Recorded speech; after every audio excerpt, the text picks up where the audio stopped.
Bismillah, Assalamualaikum warahmatullahi wabarakatuh. Kami dari kelompok B1 akan mempresentasikan mengenai Islam dan sains di abad pertengahan 700 sampai 1400 Masehi. Berikut adalah daftar kelompok dari kami.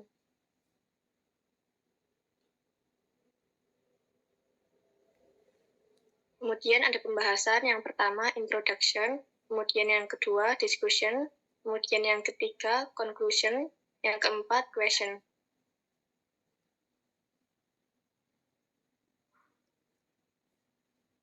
Lanjut, introduction. Ilmu pengetahuan Islam pada abad pertengahan merupakan periode keemasan dalam pengembangan berbagai disiplin ilmu seperti astronomi, matematika, kedokteran, dan banyak lagi.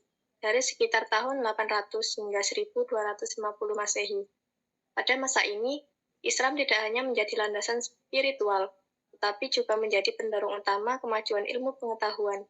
Sains Islam mencapai keseimbangan antara tradisi keilmuan Yunani, India, Persia, dan Timur Tengah, memberikan kontribusi berharga bagi peradaban manusia.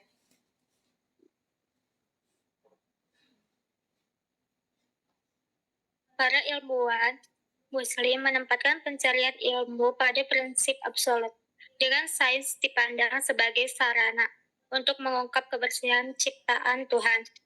Islam memberikan landasan etika dan moral yang kuat, merangsang minat dalam eksplorasi alam semesta.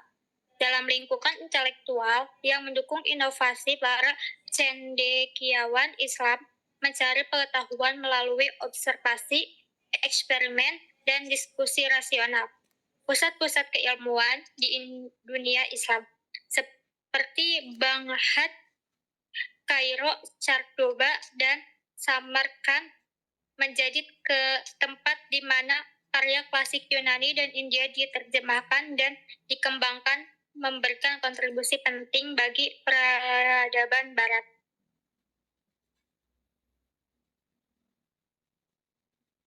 Kemudian ada discussion. Dalam kenyataan, istilah sains dan agama sangat lekat dalam kehidupan ini dan seringkali menimbulkan pemahaman yang distortif.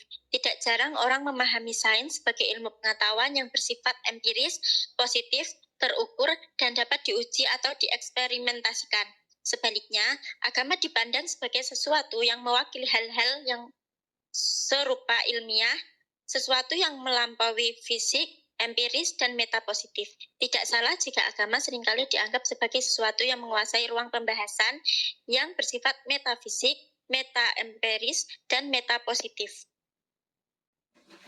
Kemudian ada Islam dan perkembangan ilmu pengetahuan pada abad pertengahan. Yang pertama, perkembangan pemikiran dan peradaban Islam ini karena didukung oleh para khalifah yang cinta ilmu pengetahuan dengan fasilitas dan dana secara maksimal, stabilitas politik dan ekonomi yang mapan. Hal ini seiring dengan tingginya semangat para ulama dan intelektual muslim dalam melaksanaan perkembangan ilmu pengetahuan agama, humaniora, dan eksakta melalui gerakan penelitian, penerjemah, dan penulisan karya ilmiah di berbagai bidang keilmuan. Kemudian gerakan karya nyata mereka di bidang peradaban artefak. Yang kedua, ada hasil perkembangan pemikiran yang sudah dirintis dari periode klasik awal adalah kemajuan peradaban Islam yang mencapai puncak kejayaan pada masa dua khalifah dinasti Abbasiyah, yaitu Khalifah Harun ar-Rasyid tahun 786 sampai 809 Masehi dan anaknya Al-Ma'mun tahun 813 sampai 833 Masehi. Ketika keduanya memerintah negara dalam keadaan makmur, kekayaan melimpah, keamanan terjamin, walaupun ada juga pemberontakan tetapi tidak terlalu mempengaruhi stabilitas politik negara. Dan luas wilayah kekuasaan dinasti Abbasiyah ini mulai dari Afrika Utara sampai ke India.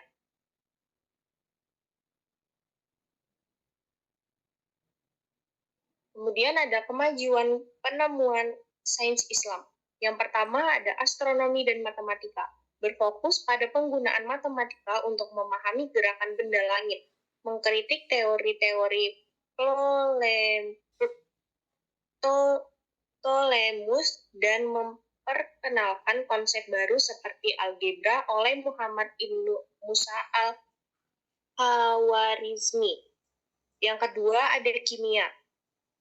Pengembangan sains Islam dimulai pada abad ke-8 dengan adopsi ilmu Yunani dengan karya-karya seperti The Books of Balance dan The Secret of Secrets. Yang ketiga ada fisika. Ibnu Abu Ali Hasan, Ibnu Haytham, dan Abu Ali Husain bin Ibnu Sina adalah tokoh signifikan dalam fisika. Ibnu Haytham terkenal dengan karya optik, sementara Ibnu Sina menonjol dengan karya The Canon of Medis. Yang keempat, kedokteran. Muhammad Ibnu Zakaria Al-Razi dan Abu Ali Husain Ibnu Sina adalah tokoh terkemuka dalam kedokteran Islam yang menciptakan karya Kontin dan The Canon of Medis.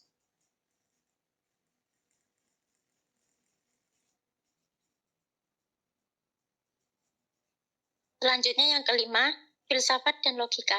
Al-Kindi, Hunain Ibnu Ishaq, dan Abu Nasr al-Farabi adalah tokoh utama dalam pengembangan filsafat dan logika. Mereka menerjemahkan dan mengembangkan karya-karya Yunani, serta membuat kontribusi signifikan dalam pemeriksaan filsafat Islam. Yang keenam, sejarah.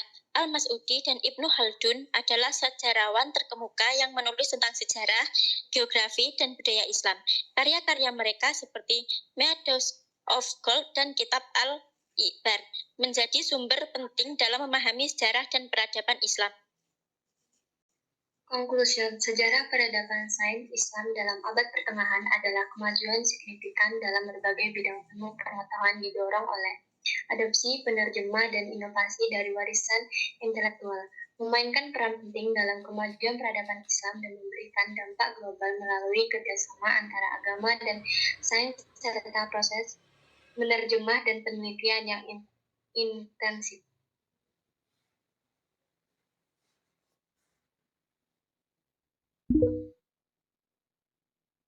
Question 1.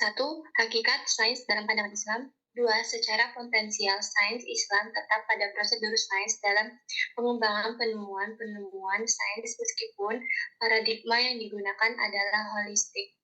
Apakah yang dimaksud dengan paradigma holistik dalam perkembangan sains?